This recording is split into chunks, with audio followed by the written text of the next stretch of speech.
ভাই একটা কথা কি জানো, এই টাকার জন্য কত ছেলে নিজের স্বপ্নগুলো বিসর্জন দিয়েছে, হারিয়ে ফেলেছে বিকেলের ক্রিকেট খেলা, সন্ধ্যার বন্ধুদের সাথে আড্ডা দেওয়া, সবকিছুই ছেড়ে দিয়েছে এই টাকার জন্য। টাকার জন্য প্রতিটা ছেলে নিজের ক্যারিয়ারটাকে এলোমেলো করে দিয়েছে। পরিবারের কাছ থেকে নানা ধরনের কথা শুনেছে, প্রিয় মানুষকে হারিয়েছে, বন্ধু বান্ধবের থেকে আলাদা হয়ে গিয়েছে, হারিয়ে ফেলেছে তার বিকেলের আড্ডা, সন্ধ্যার আড্ডা, কিংবা বিকেলের ফুটবল ম্যাচ, ক্রিকেট খেলা, ঘুরে বেড়ানো, এই সব কিছু মানে পরিবর্তন করে ফেলেছে শুধুমাত্র নিজের ক্যারিয়ার ভালো রাখার জন্য, মানে প্রতিশ্রুতি করার জন্য বা টাকা ইনকাম করার জন্য।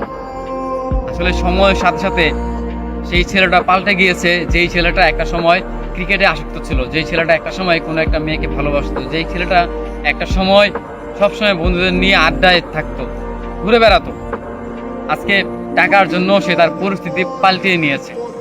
আসলেই মানুষের পরিস্থিতি মানে পাল্টানোর প্রয়োজন, কারণ একটা সময়ের পর গিয়ে, বিশেষ করে ছেলেদের 18 বছরের পর থেকে শুরু হয় তাদের জীবনটা আসলে একটা বিষাক্ত, কিংবা তাদের জীবনটা একটা বেদনা, সেটা তারা মানে বুঝতে পারে 18 বছরের পর।